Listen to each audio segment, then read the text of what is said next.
You don't need less email, you need a better system. Let me show you what actually works. So the real meaning, inbox zero isn't about being tidy, it's about being reliable.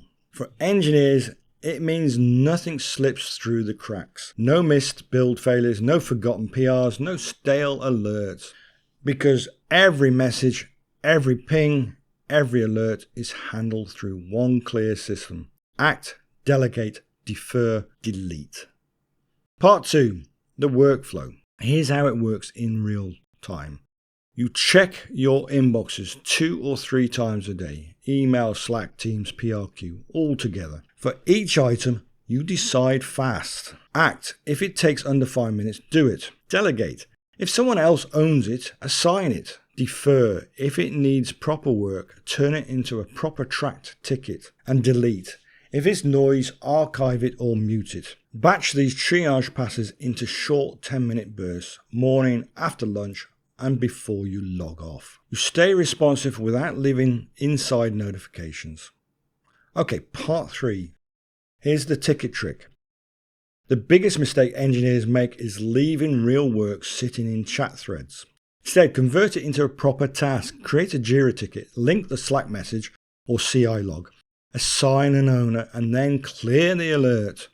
Example, you get a build failure alert. You check the logs and it's a flaky test. Create a ticket, flaky test, user auth failing on CI, investigate. Assign it to the stability team. Post open Jira 456 to track and mute the alert. Now the issue is owned and properly traceable and your inbox is clear for the right reasons. Okay, part 4, filters, not firefighting. So set some smart rules so only critical stuff pings you. CI failures and pager alerts, yes. Bot chatter and random stand-up notes, no. Slack lets you silence entire channels and still see mentions when you check in later. The point isn't to read everything, it's to make sure the important things find you. Part 5, let's wrap it up. Inbox zero isn't about having 0 messages, it's about having 0 loose ends.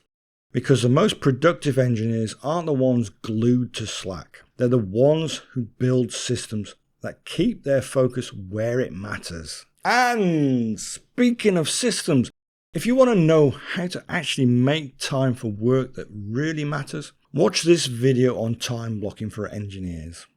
It's the perfect follow-up to this one. See you.